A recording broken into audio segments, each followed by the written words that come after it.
Hello my dear students, welcome to Bhavya Chemistry Academy BCA। NEET UG 2025 के achievers batch में chemistry में हमने सबसे पहले some basic concepts of chemistry chapter start किया है, जिसका ये वीडियो लेक्चर 3 है, जिसका टॉपिक है atomic mass unit, atomic and molecular masses. इस वीडियो लेक्चर में हम समझेंगे एटॉमिक मास यूनिट क्या होता है, उसकी क्या इंपॉर्टेंस है, और एटॉमिक मासेस और मॉलिक्यूलर मासेस के क्या क्या टाइप्स होते हैं उसकी भी बात करेंगे। तो वीडियो बहुत ही इन्फॉर्मेटिव होने वाला है, ध्यान से देखिएगा। आइए वीडियो लेक्चर की शुरुआत करते हैं। सबसे पहला टॉपिक है इस वीडियो लेक्चर का एटॉमिक मास यूनिट, जिसे हम शॉर्ट में AMU भी बोलते हैं और जिसे अब मॉडर्न टाइम में U भी कहा जाता है। तो सबसे पहले इसको समझते हैं ये क्या होता है। तो देखिए ध्यान से, one atomic mass unit is defined as the mass exactly equal to 1/12th part of the mass of one atom of carbon 12। That means 1 AMU क्या है, वन एटॉमिक मास यूनिट क्या है, वो मास होगा जो कि कार्बन 12 के वन एटम का एग्जैक्टली 1/12 पार्ट का इक्वल होगा। ओके, तो एटॉमिक मास यूनिट एक तरह से यूनिटी को डिफाइन करने का एक मॉडर्न तरीका है, जिसमें हम कह रहे हैं कार्बन एटम का वन एटम, कार्बन 12 का वन एटम, कार्बन 12 आइसोटोप का वन एटम का मास कितना हो गया 12, और उसका 1/12 करें, दैट इज बेसिकली वो यूनिट है, और उस यूनिटी को डिफाइन करने के लिए हमने एटॉमिक मास यूनिट को यूज किया है। तो इसका फॉर्मूला क्या हो जाएगा, 1 AMU is equal to 1/12 into mass of one atom of C12 isotope. Mass of one atom of C12 isotope 12 होता है, उसको 1/12 करेंगे तो हमारे पास 1 AMU आ जाएगा। अब जो मास of one atom of C12 isotope होता है वो 12 होता है, वही होता है टोटल नंबर ऑफ न्यूक्लियॉन्स जो कि C12 आइसोटोप के अंदर प्रेजेंट है। न्यूक्लियॉन्स का मतलब है टोटल प्रोटॉन्स और न्यूट्रॉन्स मिला के जो सम होता है प्रोटॉन और न्यूट्रॉन का, उसको बोलते हैं न्यूक्लियॉन्स। वो न्यूक्लियॉन्स का जो टोटल नंबर है 12, वो भी क्या कहलाएगा, यहाँ पे यूज़ कर सकते हैं हम मास नंबर की जगह पे। तो हम क्या बोल देंगे, 1 AMU क्या है, 1/12 into total number of nucleons of C12 isotope. जो C12 आइसोटोप है उसके अंदर जितने total number of nucleons present है उसका भी 1/12 पार्ट क्या कहलाएगा, 1 AMU। अब हम बात करते हैं 1 AMU की वैल्यू कितनी होगी, उसका ग्राम के साथ रिलेशन क्या होगा। तो 1 AMU होता है 1/Na ग्राम। 1 AMU कितना लिखते हैं हम, 1/Na ग्राम। जो Na है उसकी वैल्यू हम सभी जानते हैं, Avogadro number, that means 6.023 into 10⁻23। तो 1/Na कितना हो जाएगा, तो 1 AMU हो जाएगा 1/Na ग्राम, जो कि होगा 1/6.023 इंटू 10⁻23 ग्राम। जब हम डिवाइड करेंगे 1 को 6.023 इंटू 10⁻23 से, तो ये हमारे पास आ जाएगा 1.67 इंटू 10⁻24 ग्राम। तो 1 AMU कितना होता है, 1.67 इंटू 10⁻24 ग्राम। जब हम इसको केजी में कन्वर्ट करेंगे तो ये आ जाएगा 1.67 इंटू 10⁻27 kg। ओके, अब ध्यान से देखिए आगे। 1 AMU को 1 डाल्टन भी कहते हैं, जिसे 1 U भी कहा जाता है। U का मतलब होता है यूनिफाइड मास। तो ज़्यादातर हम पहले जो 1 AMU लिखते थे उसको हम 1 U लिखते हैं आज के टाइम पे। ओके, चलिए अब आगे बात करते हैं हम इस वीडियो लेक्चर का सेकंड टॉपिक, जिसका नाम है एटॉमिक मास यूनिट। के बाद जो सेकंड हम पढ़ रहे हैं उसका नाम है रिलेटिव एटॉमिक मास, RAM। तो हम जो different type of atomic mass और मॉलिक्यूलर मास को समझ रहे हैं, उस सिलसिले में हम सबसे पहले जो समझना चाह रहे हैं वो है रिलेटिव एटॉमिक मास। तो स्टूडेंट्स, हमने एटॉमिक मास यूनिट जो AMU है उसको इसलिए पढ़ा ताकि हम एलिमेंट्स के एटॉमिक मासेस और कंपाउंड्स के मॉलिक्यूलर मासेस को डिटरमाइन कर सकें। तो रिलेटिव एटॉमिक मास, रिलेटिव मॉलिक्यूलर मास, इनको समझेंगे तब हम इनकी हेल्प से एटॉमिक मास और मॉलिक्यूलर मास जो किसी एलिमेंट और कंपाउंड के लिए लिखा जाता है उसको ईजिली डिटरमाइन कर पाएंगे, और वहाँ हमें समझ में आएगा कि AMU की इम्पोर्टेंस क्या है। तो अभी हमने सबसे पहले AMU क्या होता है, एटॉमिक मास यूनिट क्या है, उसको समझ लिया। अब हम देखते हैं रिलेटिव एटॉमिक मास क्या होता है उसके बारे में। तो क्या है relative atomic mass, RAM? It is the mass of one atom of an element with respect to mass of 1/12th part of one atom of C12 isotope. यानी कि जो C12 आइसोटोप का वन एटम का 1/12th part हम ले रहे हैं, उसके मास के कंपैरिजन में किसी भी एलिमेंट का वन एटम का मास कितना है उसी को ही रिलेटिव एटॉमिक मास कहते हैं। जाहिर सी बात है, रिलेटिव एटॉमिक मास का मतलब ये हो गया कि किसी भी एलिमेंट का एटॉमिक मास किसी के रिलेटिव में, किसी के रेस्पेक्ट में लिखा जाएगा। और वो रेस्पेक्ट क्या है? वो रेस्पेक्ट है हमारा AMU, जिसको हम कह रहे हैं मास of 1/12 part of one atom of C12 isotope. तो C12 आइसोटोप के वन एटम का जो मास है उसका 1/12 पार्ट के कंपैरिजन में किसी भी एलिमेंट का एक एटम का मास कितना है, मास जितना टाइम्स होगा, that will be relative atomic mass. Okay, तो क्या हो जाएगा रिलेटिव एटॉमिक मास का formula? RAM is equal to mass of one atom of an element upon 1/12 into mass of one atom of C12 isotope. जैसे कि हम ऊपर अभी पढ़ चुके हैं कि mass of one atom of C12 isotope into 12 ये हो जाएगा AMU, तो हम क्या बोल देंगे? RAM हो जाएगा हमारे पास relative atomic mass, it is equal to mass of one atom of an element divided by 1 AMU। Okay, अब हम आगे बात करते हैं, देखिए ध्यान से। जिस तरह से रिलेटिव एटॉमिक मास किसी एलिमेंट के लिए लिखा जाता है, उसी तरह से रिलेटिव मॉलिक्यूलर मास किसी कंपाउंड के लिए लिखा जाएगा। क्या होता है ये? ध्यान से देखिए। Relative molecular mass, it is the mass of one molecule of a compound with respect to mass of 1/12 part of one atom of C12 isotope. जो हमारे पास C12 आइसोटोप है उसके वन एटम का मास का 1/12 पार्ट जो हम देख रहे हैं मास, वो उसके कंपैरिजन में किसी कंपाउंड के वन मॉलिक्यूल का मास कितना टाइम्स है, दैट इज रिलेटिव मॉलिक्यूलर मास। तो रिलेटिव मॉलिक्यूलर मास क्या है? एक नंबर है जो बताता है कि किसी भी कंपाउंड के वन मॉलिक्यूल का मास कितना टाइम्स है 1/12 of one atom of C12 isotope के मास के कंपैरिजन में। वो नंबर ही क्या कहलाएगा? Relative molecular mass. ठीक है, तो रिलेटिव मॉलिक्यूलर मास का फॉर्मूला क्या हो जाएगा? मास of one molecule of a compound divided by 1/12 into mass of one atom of C12 isotope. जैसे हम ऊपर पढ़ चुके हैं, मास of one atom of C12 isotope into 1/12 होता है 1 AMU, तो रिलेटिव मॉलिक्यूलर मास RMM हो जाएगा मास of one molecule of a compound divide by 1 AMU। अब यहाँ पे जैसा हम ऑलरेडी ऊपर बता रखे हैं कि रिलेटिव एटॉमिक मास हो चाहे रिलेटिव मॉलिक्यूलर मास हो, इनकी कोई यूनिट नहीं होती, ये एक यूनिटलेस क्वांटिटी होती हैं और ये सिर्फ आपको एक नंबर प्रोवाइड करती हैं जिससे कि आपको इन्फॉर्मेशन मिल सके। ओके, तो both relative atomic mass RAM and relative molecular mass RMM are unitless, इनकी कोई यूनिट नहीं है। ठीक है, अब आगे देखिए। अब हम नेक्स्ट बात करते हैं एटॉमिक मास के बारे में, जिसके बारे में आप ऑलरेडी प्रीवियस क्लासेस में पढ़ चुके हैं, लेकिन उसका फॉर्मूला जो रिलेटिव एटॉमिक मास और AMU की हेल्प से आता है वो हम अब सीखेंगे। तो एटॉमिक मास क्या होता है? हम सिंपल सी बात जानते हैं, it is the mass of one atom of an element. किसी भी एलिमेंट के एक एटम का मास क्या कहलाएगा? Atomic mass. उस एटॉमिक मास को डिटरमाइन करने के लिए हमको दो चीज़ें चाहिए, रिलेटिव एटॉमिक मास और AMU। क्योंकि रिलेटिव एटॉमिक मास के फॉर्मूले में हमने कहा कि किसी भी एलिमेंट के वन एटम का मास डिवाइड बाय AMU, जब उसको AMU से मल्टीप्लाई कर देंगे तो हमारे पास एग्जैक्ट वो एलिमेंट का मास आ जाएगा, वन एटम का मास आ जाएगा, वो क्या कहलाएगा? Atomic mass. तो एटॉमिक मास किसी एलिमेंट का डिटरमाइन करने के लिए आपको उस एलिमेंट के रिलेटिव एटॉमिक मास RAM को मल्टीप्लाई कर देना है AMU से। तो यहाँ पे स्टूडेंट्स आप समझ पा रहे हैं रिलेटिव एटॉमिक मास और AMU की इंपॉर्टेंस क्या है कि इन दोनों को मल्टीप्लाई करके आप किसी एलिमेंट का एटॉमिक मास डिटरमाइन कर सकते हो। अब इसी तरह बात करते हैं मॉलिक्यूलर मास। सबसे पहले तो what is molecular mass? Molecular mass क्या है? It is the mass of one molecule of a compound. Okay, जैसे एटॉमिक मास क्या होता है? किसी एलिमेंट के वन एटम का मास, उसी तरह से मॉलिक्यूलर मास क्या होगा? किसी कंपाउंड के वन मॉलिक्यूल का मास। कैसे डिटरमाइन करते हैं? अगर आपके पास सारे एलिमेंट्स के एटॉमिक मासेस गिवन हैं तो आप उन सभी एलिमेंट्स के एटॉमिक मासेस को ऐड कर दीजिए, उनका सम ले लीजिए, वो आपके पास मॉलिक्यूल में का मॉलिक्यूलर मास आ जाएगा।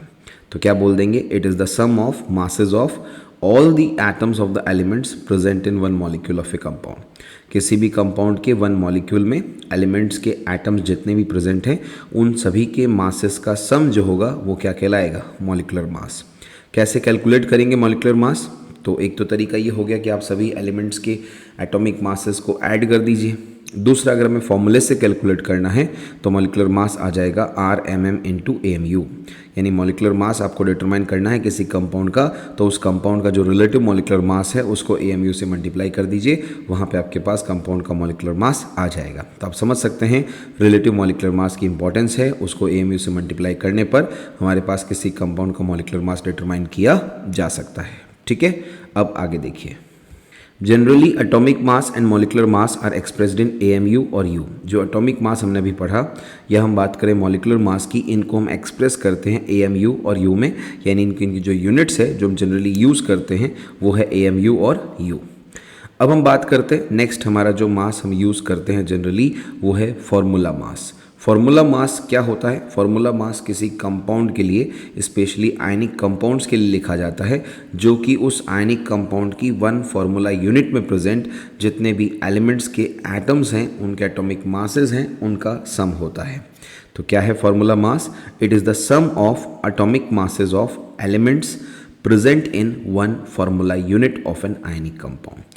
It is used for ionic compounds. Okay, तो फॉर्मूला मास क्या है? जो हम किसी आयनिक कंपाउंड के लिए यूज़ करते हैं, उस आयनिक कंपाउंड के वन फॉर्मूला यूनिट में प्रेजेंट जो एलिमेंट्स हैं, उन एलिमेंट्स का एटॉमिक मासेस का सम क्या कहलाएगा?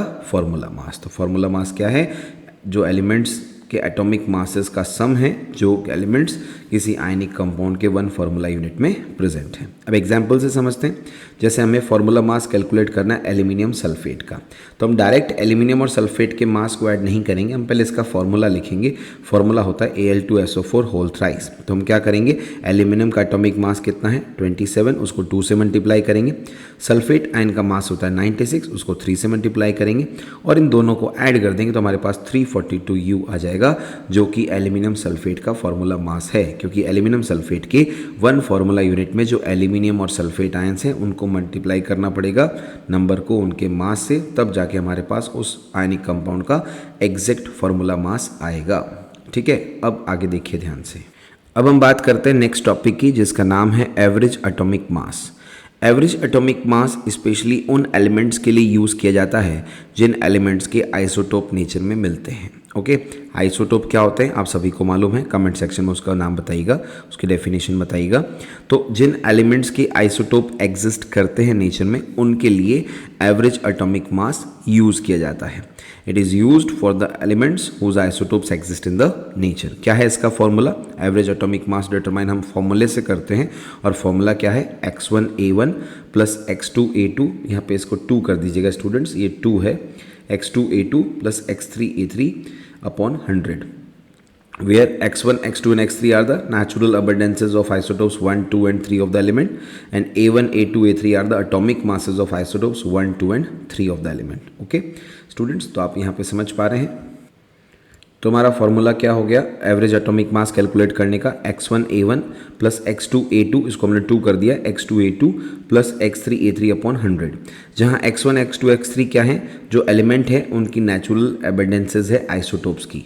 फर्स्ट आइसोटोप की नेचुरल एबंडेंस होगी x1, सेकेंड आइसोटोप की होगी x2, थर्ड की हो गई x3। ओके, इसी तरह से a1, a2, a3 क्या है? जो एलिमेंट्स के आइसोटोप एग्जिस्ट करते हैं उनका एटॉमिक मास। एलिमेंट का जो आइसोटोप फर्स्ट है उसका एटॉमिक मास है a1, 2 है उसका एटॉमिक मास है a2, और 3 है उसका एटॉमिक मास है a3। तो जाहिर सी बात है हमें x1 a1 मल्टीप्लाई करना है, फर्स्ट एलिमेंट का एबंडेंस और फर्स्ट एलिमेंट का मास, सेकेंड एलिमेंट का एबंडेंस, सेकेंड एलिमेंट का मास, थर्ड एलिमेंट का एबंडेंस, थर्ड एलिमेंट का मास, और जितने भी एलिमेंट्स के आइसोटोप एग्जिस्ट करते हैं, इसी तरह से हम उनको सबको ऐड करके और फिर 100 से डिवाइड करेंगे तो हमारे पास एवरेज एटॉमिक मास आ जाएगा। यहाँ पे एक बहुत इंपॉर्टेंट कंसेप्ट है जो आपके साथ शेयर करता हूँ स्टूडेंट्स। कंसेप्ट ये है स्टूडेंट्स कि एवरेज एटॉमिक मास किसी एलिमेंट का उस आइसोटोप के मास से ज़्यादा क्लोज होगा जिसकी नेचुरल अबंडेंस हाई है। ओके, सो क्या कहना चाह रहे हैं? Average atomic mass of an element is more closer to the mass of that isotope whose natural abundance is higher. जिस एलिमेंट का नेचुरल अबंडेंस, जिस एलिमेंट के जिस आइसोटोप का नेचुरल अबंडेंस हाई होगा, उसके मास के ज़्यादा नज़दीक होगा एलिमेंट का एवरेज एटॉमिक मास। ठीक है, अब हम एक क्वेश्चन देखते हैं और इस कंसेप्ट को भी देखते हैं। देखिए पहला क्वेश्चन क्या कह रहा है? Chlorine has 2 isotopes, chlorine 35 75% and chlorine 37, 25% in nature. Then what will be the average atomic mass of chlorine? Chlorine के दो आइसोटोप्स नेचर में मिलते हैं, क्लोरीन 35 जिसकी अबंडेंस है 75% और क्लोरीन 37 जिसकी अबंडेंस है 25%। और आपसे ये पूछा गया है कि क्लोरीन का एवरेज एटॉमिक मास क्या होगा। तो एवरेज एटॉमिक मास कैलकुलेट करने का आपके पास फॉर्मूला है x1a1 प्लस x2a2/100। क्योंकि यहाँ पे दो आइसोटोप्स का ही जिक्र है इसलिए हम x1a1 और x2a2 लिखेंगे। x1 है फर्स्ट एलिमेंट का अबंडेंस जो कि है 75, a1 है फर्स्ट एलिमेंट का फर्स्ट आइसोटोप का एटॉमिक मास जो कि है 35 A1।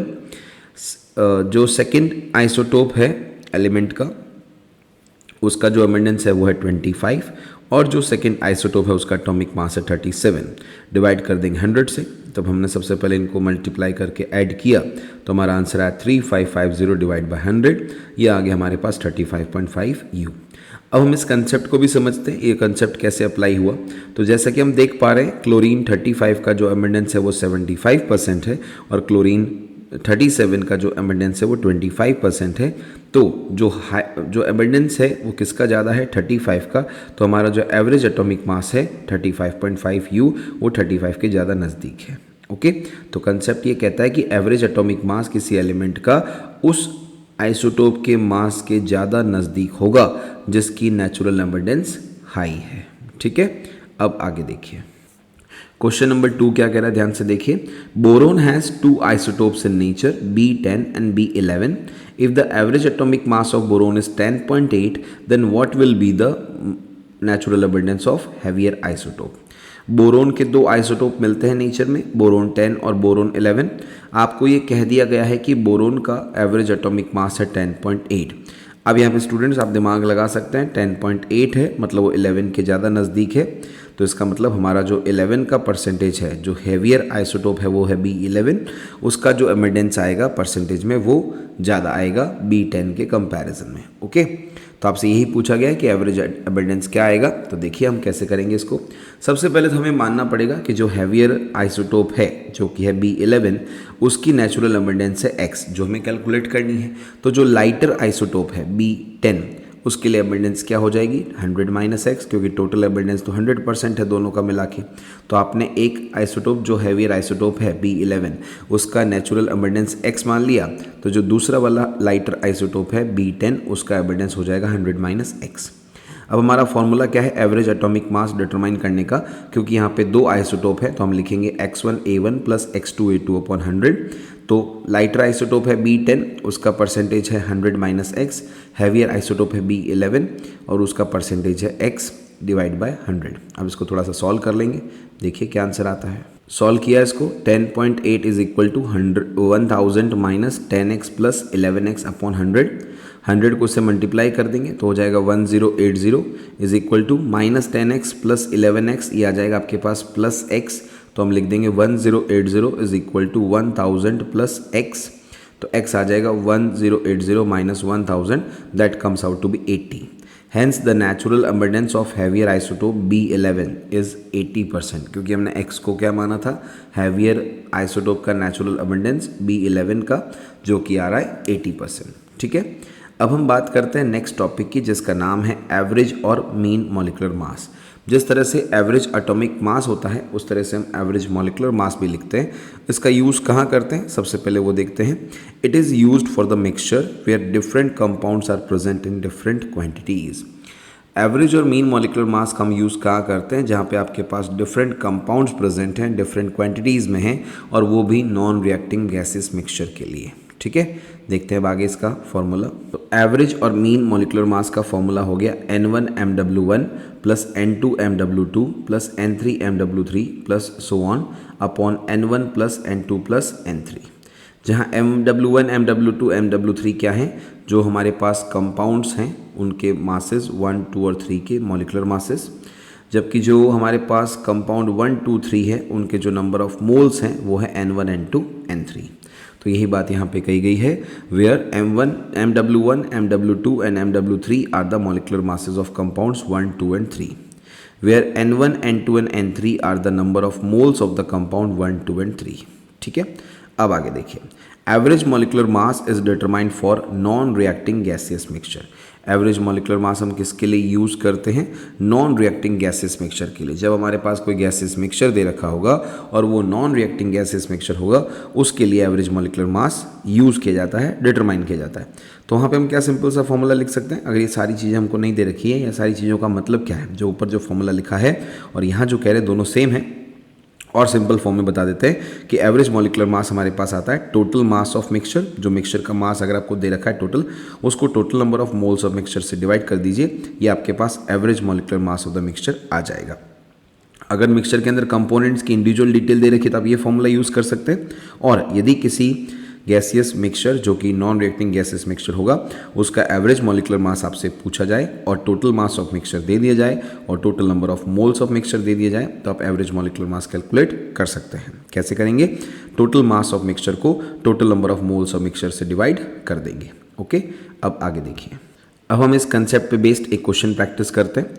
A gaseous mixture contains 40% H2 and 60% helium by volume. What is the average molecular mass of the mixture? Okay, तो यहाँ पे आपको एवरेज मॉलिक्यूलर मास इस गैसियस मिक्सचर का निकालना है। और जाहिर सी बात है, H2 है और हीलियम है, ये नॉन रिएक्टिंग गैसियस मिक्सचर है। यहाँ पे हाइड्रोजन है 40% और इसका जो वेट होता है वो है 2, हीलियम है 60%, इसका वेट होता है 4। ओके, तो हम क्या कह देंगे, जो परसेंटेज बाय वॉल्यूम है उनको उनके मॉलिक्यूलर मास से मल्टीप्लाई करेंगे और हमारे पास दो कंपोनेंट हैं, दो गैसेस हैं, उनका सबमिशन करके डिवाइड बाय 100 करेंगे। क्योंकि परसेंटेज बाय वॉल्यूम कितना है हाइड्रोजन का 40 और हाइड्रोजन का मास होता है 2 H2 का, तो 40 × 2 हो जाएगा। हीलियम के लिए वॉल्यूम परसेंटेज है 60, उसको मल्टीप्लाई कर देंगे 4 से, क्योंकि हीलियम का एटॉमिक मास जो हीलियम है उसका मॉलिक्यूलर मास 4 है, राइट। He के लिए, हीलियम के लिए चाहे एटॉमिक मास बोले चाहे मॉलिक्यूलर मास बोले, one and the same thing, वो है 4 डिवाइड बाय 100। तो ये हो जाएगा 80 + 240 upon 100, that comes out to be 320 upon 100, that comes out to be 3.20। ये आ गया हमारे पास उस गैसियस मिक्सचर का एवरेज मॉलिक्यूलर मास।